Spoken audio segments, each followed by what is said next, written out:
I speak plain so you can hear me. Lift me up and you will know I do not move on my own breath. The words I say are not my own. My Father taught me how to pray, how to answer when I'm asked, and the one who sent me walks with me. I am never left alone. Lift me up. God's beautiful souls. You will see. Good morning. I am. Good evening. I am what I say. How's life treating you? I do. I mean, seriously, how you doing? Are you still setting goals and checking them off? Even if you're moving slower than you planned? Do you still have a vision for your life? And are you taking those small, necessary steps to turn that vision into reality? And more importantly, are you taking care of you? Because life is going to throw some curveballs. Some days you're going to feel ready.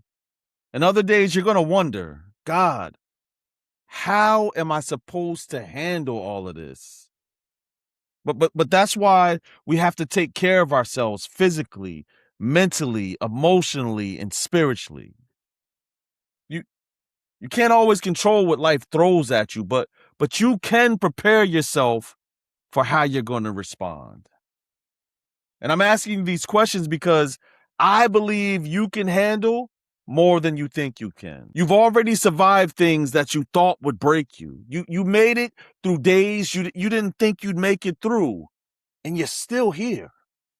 So don't give up on yourself now. You might not have everything figured out. You might not be where you thought you'd be by this point in your life, but that's okay. I want you to keep moving, keep praying, keep growing, and keep believing. I believe in you, but at some point, you have to believe in you too. Because sometimes the biggest thing standing between you and the life that you're praying for isn't the obstacle in front of you. It's that doubt inside of you. So take a deep breath.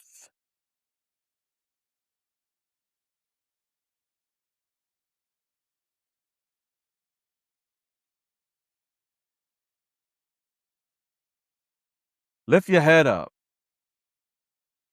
Trust God and take the next step.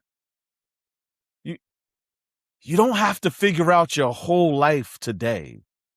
Just don't stop becoming the person you were created to be. Welcome back to Lies Changes Truth. I'm your host, BK Bless.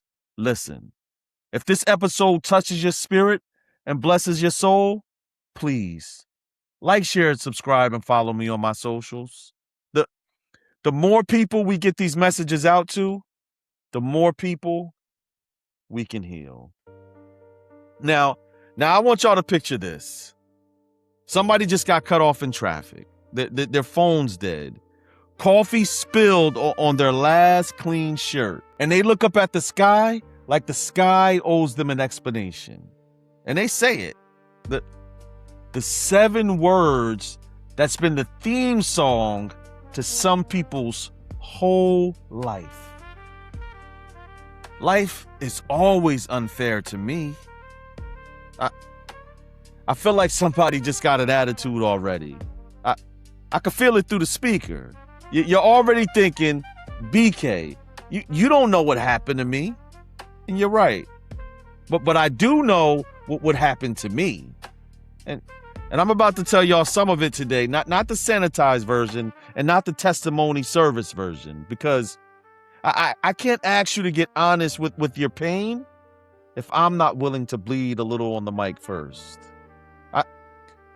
I just want y'all to bear with me for the next 20-something minutes, because today we're not just talking about that sentence. We're performing surgery on it. And I'm not doing this from a distance. I'm not coming from some mountain of I got it all figured out. I'm coming from the valley with you. So sit down. Put your phone on Do Not Disturb.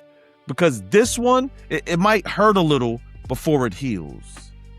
Now, I already mentioned the lie in today's intro. The lie's been whispered in every language on every continent since the beginning of time itself. The lie.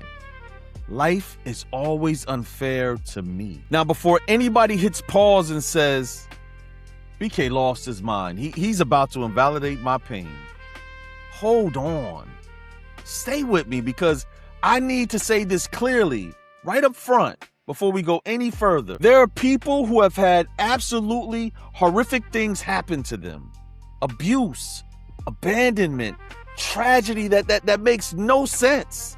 Things that were never, ever their fault and should have never happened to them, period. I repeat, I am not about to sit here and tell somebody to just get over it or it wasn't that bad. That's not this episode, and that's not who I am, and that's not who God is either. But here's what I've noticed, and maybe some of you noticed too. A lot of times when I hear somebody say, life is always unfair to me, it's not actually about the tragedy. It's about the moment right after. The moment where responsibility shows up and knocks on the door. Instead of answering it, we hide behind, well, life's just not fair to me. Like that's a permanent exemption from ever having to own our part in anything ever again. That's the lie we're digging up today. I don't do drive-by preaching because I'm not a preacher. I don't talk about anything I haven't lived. So let me give you my receipts first. I was molested as a child. Now I say that plainly these days because I refuse to whisper what the enemy wanted me to be ashamed of.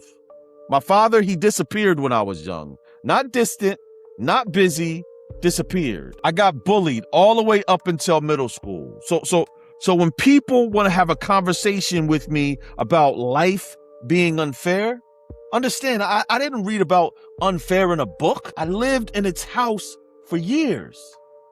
I could have built my whole identity on that. I could have walked around for the rest of my life saying, the world owes me. It owes me love. It owes me an apology. It owes me my childhood back, the one that I never got. And honestly, some days that old feeling, it still whispers to me. It's not gone. But here's the question I had to ask myself, and it's the same question that I'm handing to you today. If the world does owe me, what does cashing that check actually cost me? Because here's what I've learned. Living like the world owes me didn't get me one single thing back. Not one apology, not one lost year of childhood, not one bit of restored innocence. All it did was keep me in debt to bitterness while collecting nothing. Now let me tell you a story that has nothing to do with trauma and everything to do with responsibility. Because I want you to see how this plays out in real, everyday, unglamorous life. Years back, I put a group of people that I called my friends on my cell phone plan. My name, my credit, my signature on the dotted line. 3 of them just stopped paying their part. Just stopped. Left me holding the bag. Now here's the moment of truth. I could have said, you know what? That's on them. It's their responsibility, not mine. I'm not paying for what they didn't pay. And guess what? I would have been right. It was their responsibility. It was unfair that I was left holding the bag for grown people who made a commitment and broke it. But here's the thing. Nobody tells you about being right. Being right about who's at fault doesn't erase whose name is on the account. If I didn't pay, my credit took the hit, not theirs. My score, my future apartment applications, my future car loans, my future. Their irresponsibility would have become my consequence if I chose to sit in "it's not fair" instead of standing up and handling it. That's the trap right there. It's not fair is true, and I still have to handle it is also true. Both things can be true at the same time. The lie, it isn't in acknowledging the unfairness. The lie is stopping there and using it as a permanent parking spot instead of a temporary rest stop.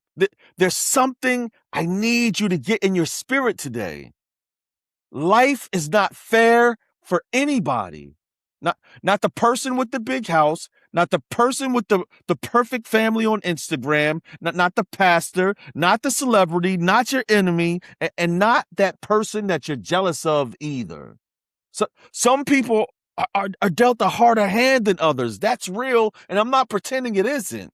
But every single human being who has drawn breath has had something happen to them that they didn't deserve, did not ask for, and could not control. The Bible doesn't hide from this. It doesn't pretend life is supposed to be fair. Job, a man the Bible calls blameless, said it plain in Job 5:7. But people are born for trouble as readily as sparks fly up from a fire. Not some people, not unlucky people. That's the human condition. Not a personal curse assigned to you specifically. And Jesus himself confirmed it in Matthew 5:45 when he said, he makes the sun rise on the evil and on the good, and sends rain on the just and on the unjust. Read that again. Rain falls on good people and bad people. The sun shines on people who deserve it and people who don't. Unfairness, by that definition, isn't a personal attack from the universe against you. It's just the nature of a broken world that hasn't been made new yet. It's not that you were singled out. It's that you're human in a fallen world, same as everybody else walking this earth. Now look, I know somebody right now is thinking, okay, BK, but you don't understand my unfair. And you're right, I don't know your specific unfair. But I promise you this, if you got in a room with 10 strangers and everybody was honest, 10 different unfair stories would come out. Somebody's dad left. Somebody's spouse cheated. Somebody got the diagnosis nobody saw coming. Somebody got passed over for the promotion that they earned twice. And nobody in that room is walking around with a clean scoreboard from life. Nobody. So if unfair is universal, maybe the real question isn't, why me? Maybe the real question is, now what? I want to pause just for a second because somebody listening needs a word, not a lecture. And I want to speak this over you. If you've been sitting in, it's not fair for years, using it as the reason you didn't apply for the job or didn't go back to school or didn't forgive, didn't build, or didn't try again. I speak an interruption over that cycle right now in Jesus' name. You're not disqualified because of what was done to you. You're not disqualified because of what was done by you either. The God we serve doesn't have a too far gone list. The very things that were meant to bury you are about to become the soil you grow out of. Look at Genesis 50:20.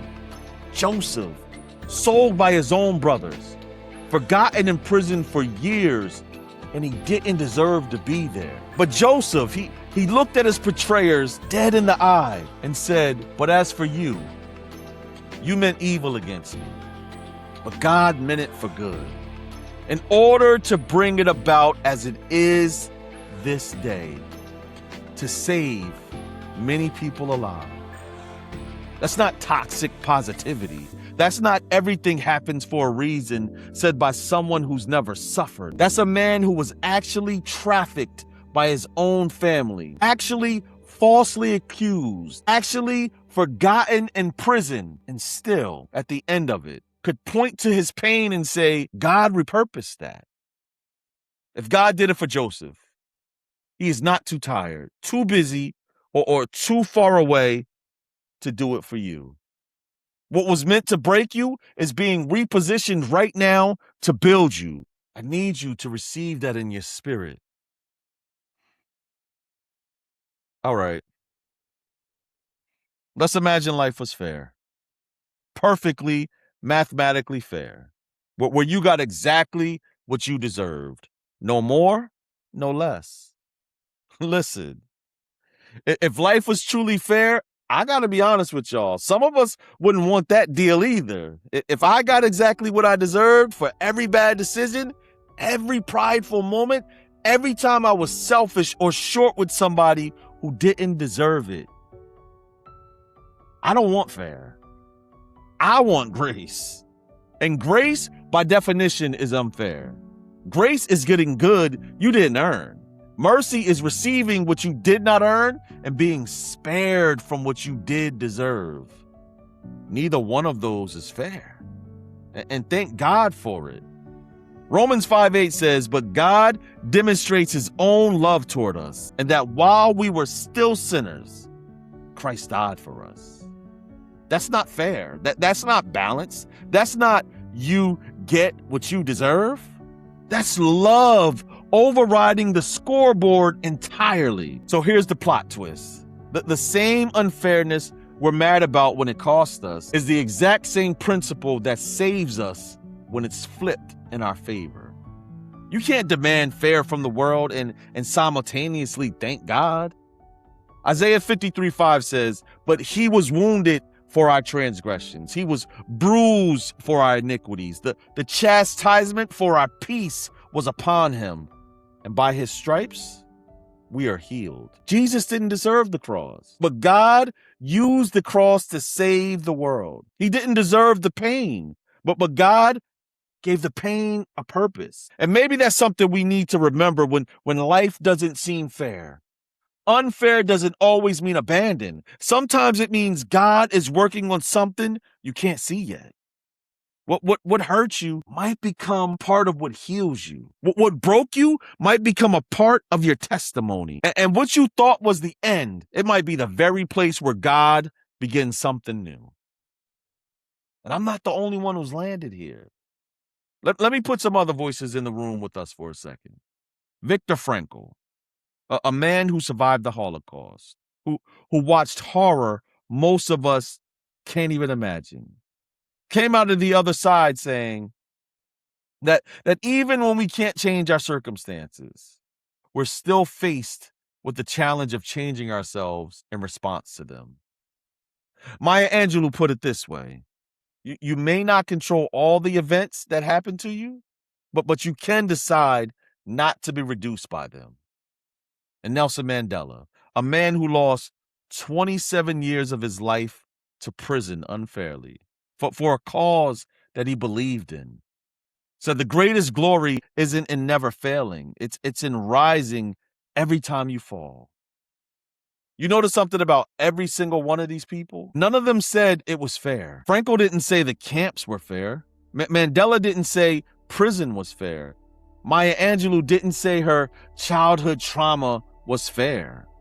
They all agreed it wasn't fair. And they all still found a way to rise, to build, to forgive, and to lead. Unfair and unstoppable are not opposites.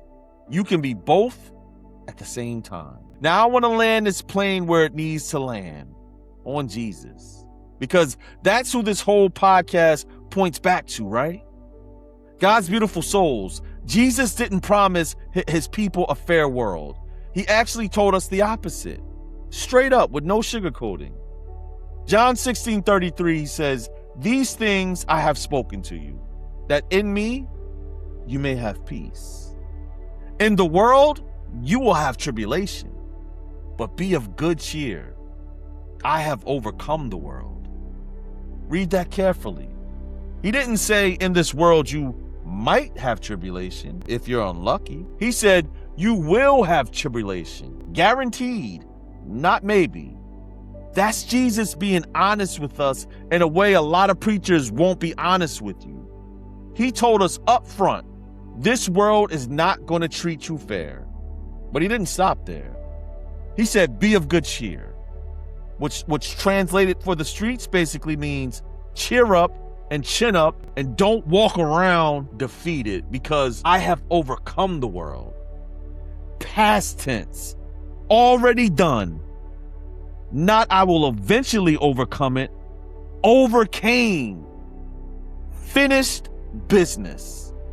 And Paul, a man who was shipwrecked, beaten, jailed unjustly, betrayed by people he trusted, and still wrote most of the New Testament, said this in 2 Corinthians 4:17. For our present troubles are small and won't last very long, yet they produce for us a glory that vastly outweighs them and will last forever.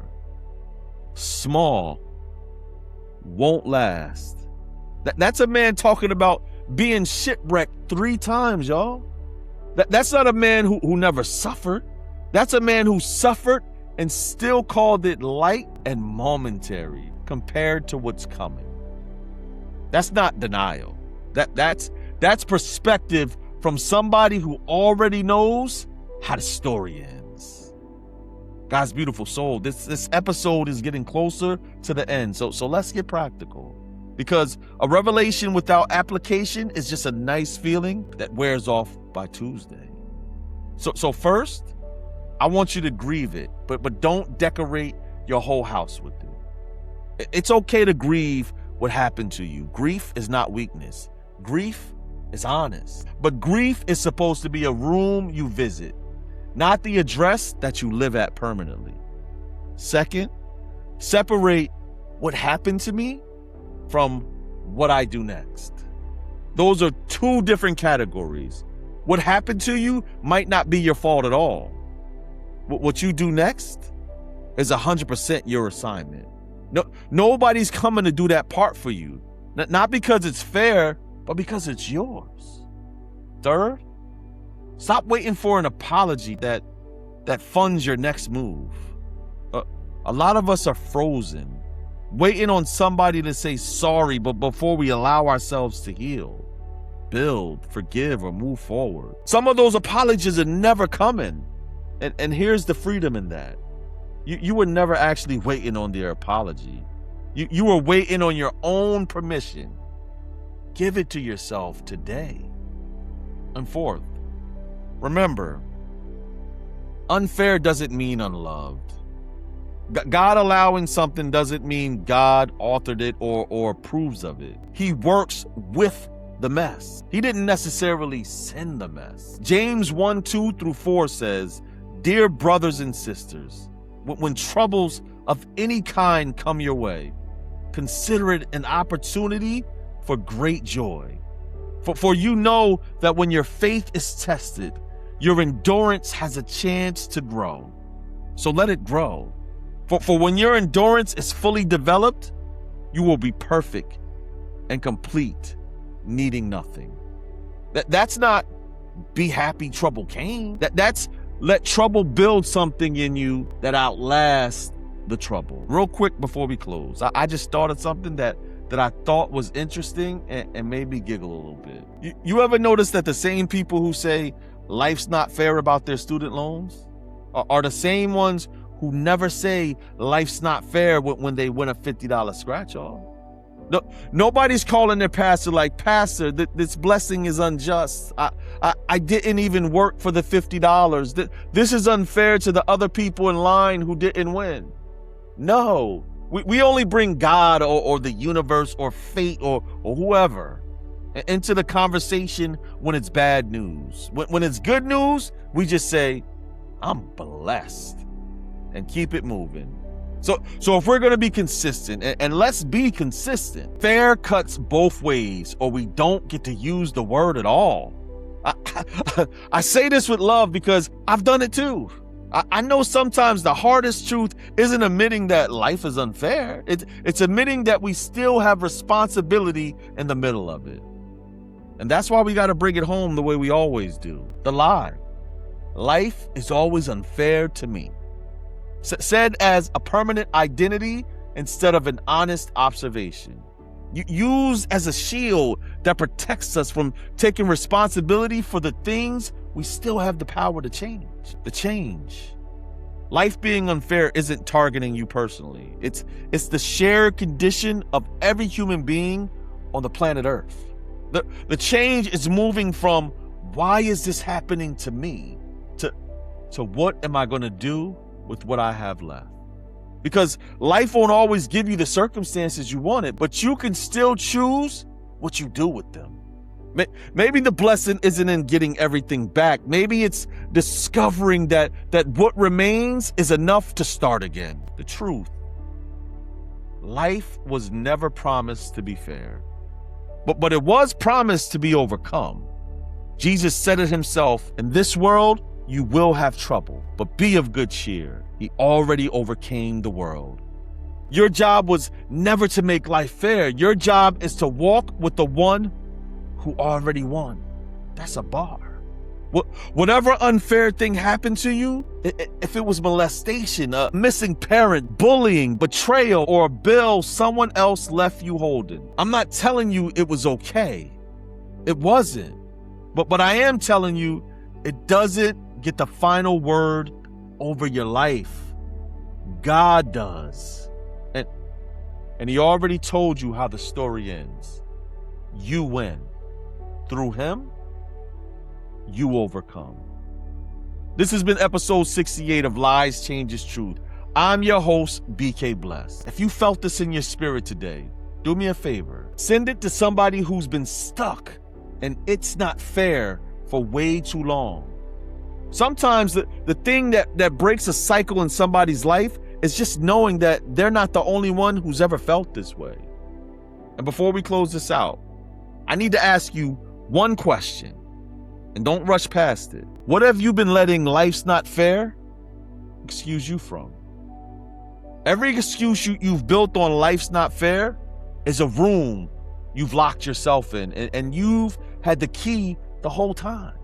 So I'm not going to ask you if life was fair to you. It wasn't. It wasn't to any of us. I'm going to ask something heavier. What is unfair costing you right now, today, that you have the power to reclaim? Because Jesus didn't rise on a fair Friday. He rose after the most unfair day in history. And he's still asking broken people to walk out of tombs. So what's your tomb? And what's stopping you from walking out of it today? Until next time, I want you to realize life isn't fair for anyone. Keep living life and stay you. Comes from the one above. I am guided in the quiet of his love. When you lift the Son of Man, you'll feel the source behind the voice. You'll know I do nothing by myself. I only follow the Father's choice. Lift me up, and you will see. I am He. I am what I say. All I speak is from my Father. All I do is walk in His stead. All I do is walk in His stead. Lift me up, and you will know. Not by my will, but by His hand. Please Him. With the Father I will stand.